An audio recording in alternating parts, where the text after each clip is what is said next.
Right, this is the third one in this series, but number 5. The final thing is religion, really. Now, we've already said it in the UFO section, so there's not much to say, really, except that it's got a bit out of hand. You know, we're all... It did its job years ago, when we were all savages, and somebody came up with the fact that there was somebody watching us, and that if you did anything wrong, you know, they convinced people that if you did anything wrong, you'd go to hell. And they said hell was fire and all this lot, you know. And like I said before, if you've got 10 people and they all believe, they've all got this picture, say for instance, like I think I used cat. So they've all got this cat, which is their god. There's 10 of them. And they've all got roughly the same picture in their head, then that's fair enough. They can worship that cat if they want to.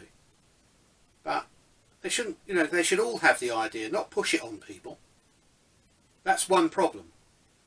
Yeah. Now the other thing is, you get children wearing a vest of explosives and their proud parents standing behind them. You know, that's when religion, if you've got the devil in your religion, that you are actually the devil doing things like that. That is not funny. Now, how that came about, you get countries that have made a brilliant, done a lot for themselves, and they're very, very well off, and they've got nice cars and nice houses up here. This level, they've got nothing. They're living in a mud pit, they've got no money, shuffling about for food, scrabbling about in the bushes. Suddenly the religion comes along. And they think, oh, yeah, this is good, yeah, something to do. You know, then the people in this religion say, well, these people up here are doing this, this and this, and they've got no religion, they're really bad. So they want, eventually, they're saying, I mean, they're even saying in England, in Islam, some of the imams are saying we have to go and kill the infidel, which is us, the white people who haven't got any religion. So they're now saying we've got to kill these people. So that country thinks, oh, well, they're trying to attack this one. They can't attack because they've got a big army. So what they're doing, they're coming in bit by bit. So that's the problem. See, with a country system, you'd be allowed anywhere. All these people would be mixed up. There'd be nothing to fight for because there's no countries. All they'd be fighting for is their religion. But if you say at the beginning, you cannot force your religion on somebody. They have to want it. You can tell them to look on their device and see the full array of religions. Remember, there's been 4,000 gods, near enough. The Romans had lots of different gods, all for different jobs. You know, they've all gone. You know, I think we've probably got about 60 odd left. And everyone thinks their God is the one. If you get 20 Christians, give them a piece of paper each and say, draw your God, they all draw something different. There is no, you know, there is no God. They were originally created to frighten people into doing what the person who said that they exist, what they wanted them to do. What they want, they can say, right, I'm standing here on my gold throne with my long hair and my beard and my white robe. My father is watching you, and if you do that, if you kill that person, if you commit adultery, which is fine, it worked, then he will get you. He will banish you to hell. Now hell is classed as a red man with horns and fire. You know, you don't want to go there because you'll be in eternal damnation. Sorry. But if a person wants to believe that, then yeah, why not? do what you like, you know. So, but don't push it on others. Don't tell others as a you know, these missionaries, you see missionaries go out and they Jehovah's Witnesses, they send people abroad and they go around people's houses saying this, this, this and this. And, you know, they're hated. People sort of switch their lights off and hide underneath the kitchen sink. You know, talk about it, yeah, but talk about it to people who want to hear about it. You can't recruit. Some religions, there was one in the Philippines, you have to give 90% of all your belongings or something to this church.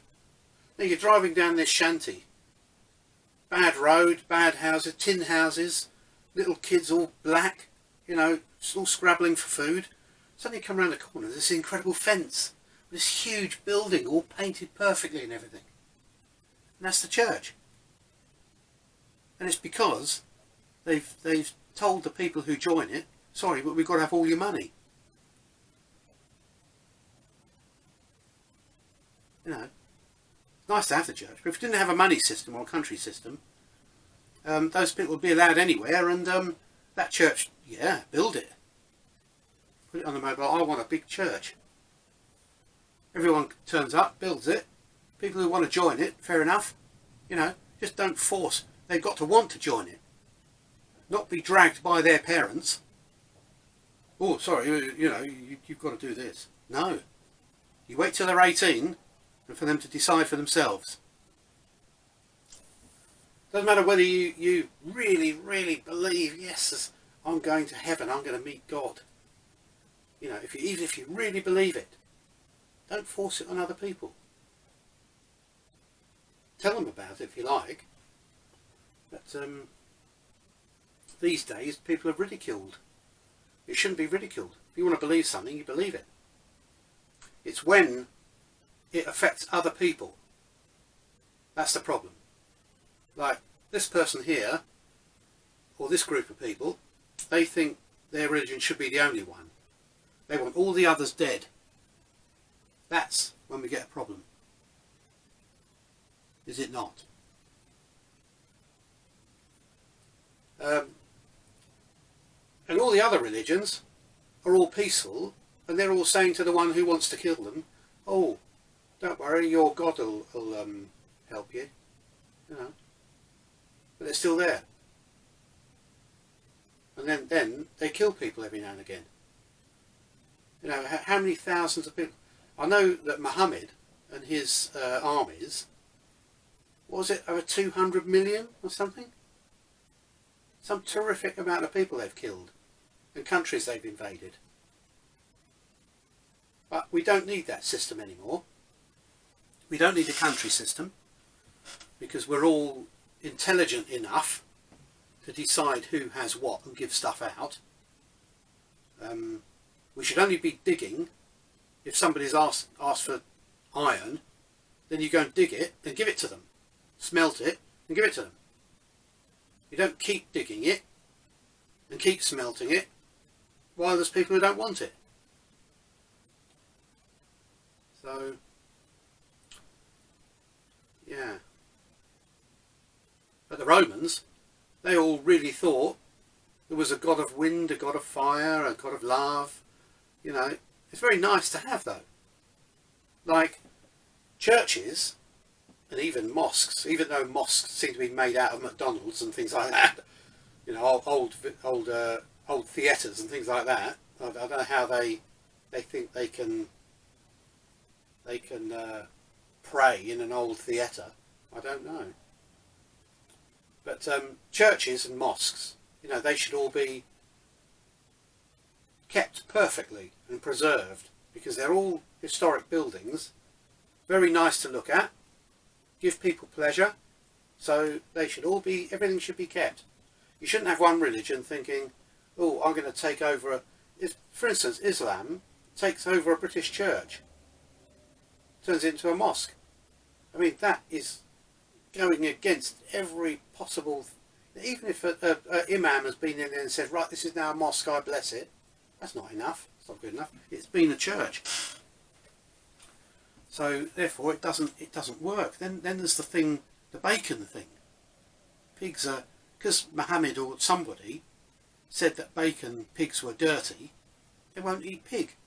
It's almost identical to all the other meats. You know, the only dirt bit is on the outside, but everything's got it. Even a rabbit, chicken, all got dirt on the outside. Muslims in England, walking down a high street. Now, if there's a cafe 100 yards away with the wind in the right direction, with an extractor fan, you're going to be covered in small droplets from bacon frying at some stage. That then renders you not Muslim. Yeah, so I'm a bit of a scientist with these things rather than a spiritualist, and that's how I see it. You know, you can't do these things. But like I say, it should all exist, and nobody should be killed because of their religious beliefs, if they want to believe it. But the rules are, you don't force it on others, your children or other people. Islam is now saying, oh, when we take over, if you don't become Muslim, we'll have to kill you. Wrong. It's wrong. It's so very wrong, it might be worth killing all of them before they manage to kill us. But we're not going to do that. You know, if you kick a sleeping tiger long enough, he's going to wake up. We don't want that to happen. So Islam, stop saying you're going to kill people. And then you hear Pakistan. You know, we've got lots of Pakistans here. Pakistan is here. Now, we've welcomed them with open arms. Okay, they had a bit of trouble when there became too many of them. But now they're acceptable as humans just like us. And that they are human. But they've got this funny idea about their religion. Now, I don't know whether they're doing the same things here as they do in Pakistan. But in Pakistan, if your sister hasn't married the man you want, or has had been an adulterer or something like that, the brothers kill her or throw acid. You know, that's not a religion.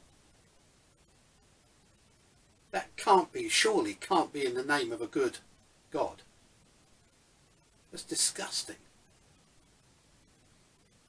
So, you know, religion's got to be sorted out. You either learn to live together or you don't. You get rid of one of them. Or two, you know. But that's what you should be teaching your children, is when you're 18, we're going to tell you about all the religions. Then you can decide. No matter whether you're an absolute devout Muslim and you want all your boys to be imams, you don't say anything until the day.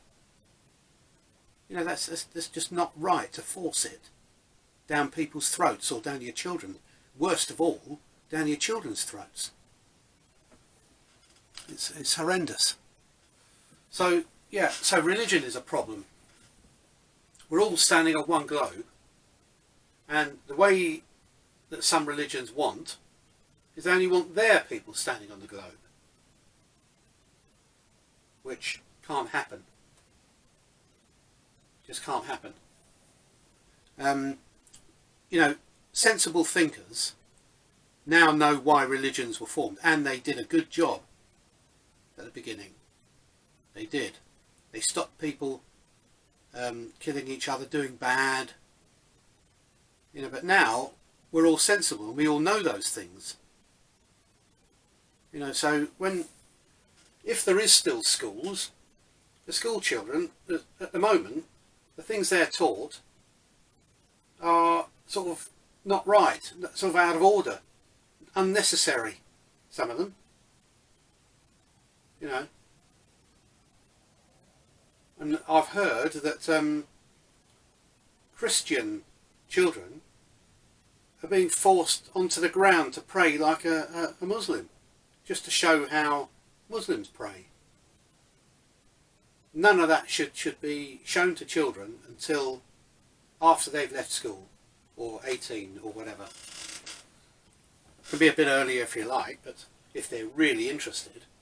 But you don't force them to be really interested. Especially when you're teaching them to kill others. It's not right. It's obviously not right. I don't have to say, I don't have to tell you. So the country system's got a bit to play in this, because whole countries are Islamic and whole countries are Christian. There's no mixing. And those who do mix, the ISIS and people like that, and the Islamists in some of the African countries, are now killing the Christians just because they're Christian. Doesn't matter whether they're nice people or nasty people or what. It's blanket killing. You know, it's not right. None of that is right. No matter how you think you can justify it, it's not. Somebody has indoctrinated you into that thought, either when you were a child or when you were further down the line. And what you've got to do is work out who that was and go and say, why did you tell me to do that? Enough people did that. You know, you get these lectures in mosques in this country of how to make bombs, how to strip an AK-47. That can only be for one thing, can't it? So it's all wrong. But on the other hand, keep it all for historic purposes. You can still go to your church, you can still pray, you know, do whatever you like. Because there's no money, you can say, oh, I want my church roof done. At the moment, everyone's paying in to fix the church roof, etc. There's people pinching stuff out of churches to sell to get money. If money didn't exist, the only place for those ornaments is in the church. You know.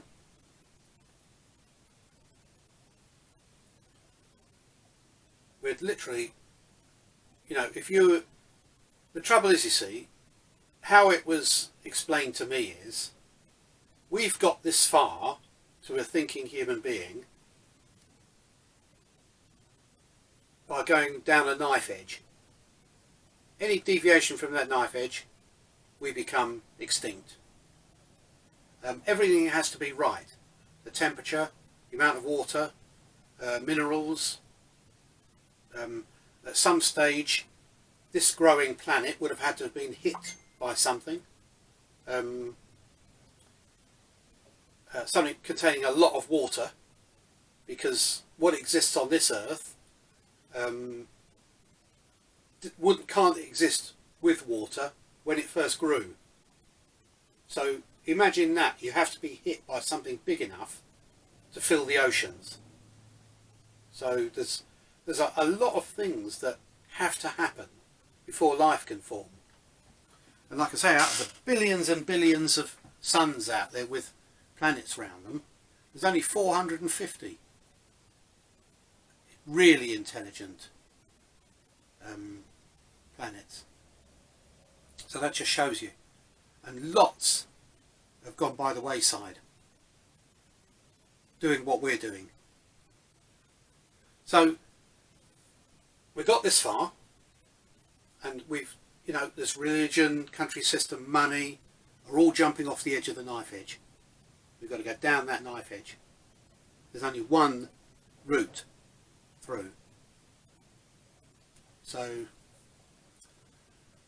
and that, you know, I don't know, I'd just love to live in a place where you get your accommodation, you get your transport, your mobile device, you can watch anything you like, you don't have to do anything if you don't want to, you can go up to the surface and everything's landscaped, walk around. If a bit isn't landscaped, you put, I want that redone. The garden looks a bit scrappy. Do the garden. Or if you're trained as a gardener and have been given all the tools, you can do it yourself. You know, you always got the best people doing the job, not somebody who thinks, oh, I'll have a go at that. That's what wastes resources in the future. You know, the amount of stuff I've wasted, you wouldn't believe. I've tried to fit stereos in a car and got the polarity around the wrong way and blown one, had to go and buy another one. That's now no good. Somebody spent ages making that. You know, that's the resources. That's the problem. We won't have them in the future. If we keep using it up at the speed we're using them now, not only are we going to heat up the atmosphere, which I think we're already doing. Some people say we're not, but I'm pretty sure we are. And, you know, that's what will happen. Like, for instance, I think I was talking not so long ago about packaging in a supermarket. I think it's in the section, the UFO section, because I saw it there. Big box, eighth of that, small box, or a half of it, small box. All different size boxes, but all fit in the same area for anything you want. One like this size for jam, one that size for cereal, one the biggest one for potatoes, you know, all that. When you get it home, stick a pin in the seal, the lid comes off, use potatoes. When you go back to the supermarket, you take the box back with you. Nothing's been heated up. No plastic's been used. Nothing to throw away. All that stuff. There's no paper or labels on it. It's got a chip in it. The chip's given a number. As soon as whatever goes in is filled, that number comes up on your mobile and tells you exactly what it is. All the advertisements and all the nice glossy labels and that are actually on your device when you've got it in front of it. So there's no paper wasted, no glue, no heating up, no printing inks drying. None of that at all. It's just a box. Can be any colour you like. Because once you've made a really strong, nice box that's been designed to last a long time, then that's it. That's all you need. You know, it could be used 50 or 60 times till somebody drops it or something. You know, that's one example of the route we've got to go down. We can't carry on down this route. Like I say, I've got knowledge in my head from other planets and from the government here through my father and what they thought years ago, you know, about the country system and everything. And remember, we're not talking about globalism here.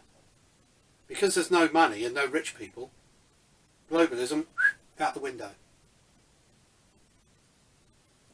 You're talking about being able to go wherever you like, eat whatever you want, and do whatever you like. Within, you know, as long as you don't, it doesn't affect another person badly. Everything you do should affect another person upwards, happiness, not downwards. And money is usually the problem. Now, if your boss doesn't give you a raise, you're sad, you don't like him. That's because of money. The insurance company won't pay out. You're sad, it's because of money. Bank account gone below zero. You're sad because of money. You know, there's so many things out the window. Oh, I can't go to that country because the dictator there will have us killed. Or there's gangs that will kill you for your money. No money, all that's out the window. No country system, all out the window. Oh, let's chat. Oh, you're a Christian. No, don't go to that country, you'll be killed. Because of religion. Religion should be a hobby subject, not a, well, or a way of life if you like, as long as your way of life doesn't affect somebody else. 24, 6 minutes. So yeah, we've literally got literally at this second we've got everything wrong. Everything is wrong compared to what I've seen. Now, you don't have to believe me about what I've seen. I don't care. As long as I get it out of my system, I feel better, and hopefully it'll help somebody else. All you've got to do is listen to what I've said, and basically you'll see for yourself whether it's right or not. Now, if you're a rich person, you're thinking, oh, puff puff, swig swig, I don't want my life changed.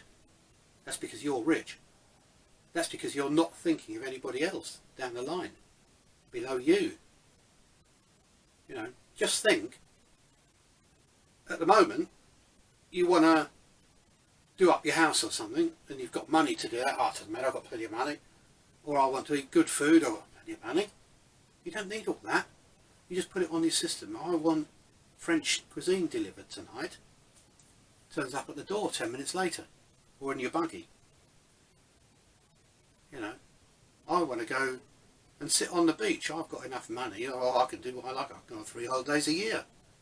Do enough. I want to go to so-and-so. 5 minutes later, yeah, there's a patch, there's a place there. Get in your buggy, pack some clothes, get in your buggy and go. Don't even have to pack clothes. Get them when you get there. Oh, I want a pair of shorts. You know, you don't have to be rich in a future system if we get anywhere near it. But at the moment, there's too many people thinking, government ministers, you know, like I said, my dad heard it with his own ears. Oh no, we can't have this system. I've really worked hard to get where I am. I'm a millionaire. I don't want that to change. I want to be able to do what I like and go where I want, and I don't want those people affording the same as me. They'll come to the same holiday centre as I'm coming to. You know, it's all, I'm rich now, I'm superior. They don't want to suddenly come, see, all the poor people suddenly come bang to one line. All the rich people bang. At the moment, rich people control. Nobody will be able to leave that line. We'll all be identical and all the same. We'll all be as rich as each other. and all you do is, if you want to do anything extra, you don't have to do anything. If you don't do anything extra, then you say, right, I'm going to become a draftsman or something. Oh, I want to design buildings. Centre of Excellence, 10 minutes later, not join at the beginning of the term or pay this huge fee. Yeah, come tomorrow morning if you like. Go there, start learning. Or if you don't want to learn from there, learn from home till you have to do a practical. Then go to the Centre of Excellence. You know, if you suddenly don't want to learn it, oh no, I'm giving that up now. No, I don't like it. Or if you want to go onto a profession, I'd say YouTube videos, because that's what the system they'll use. Have a look at all these other centres of excellence, what jobs you want to do. Yeah, I wouldn't mind that. I wouldn't mind doing building ships, building boats, you know, servicing Ferraris. Yes, I'll go and let's go and have a look. The Centre of Excellence, have a look. Don't like it, don't have to carry on. If you go to a Centre of Excellence for airplane model making, for instance, you get your model to make and somebody shows you how to do everything and you think, no, wait a minute, I don't want to do this anymore.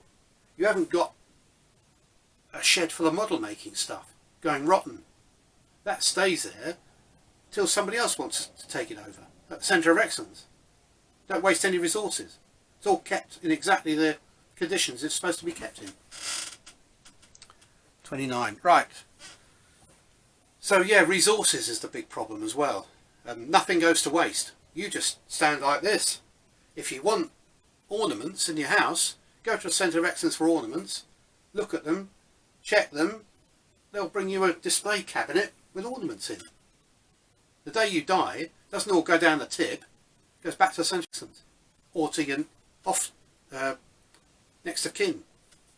Nothing ever gets wasted.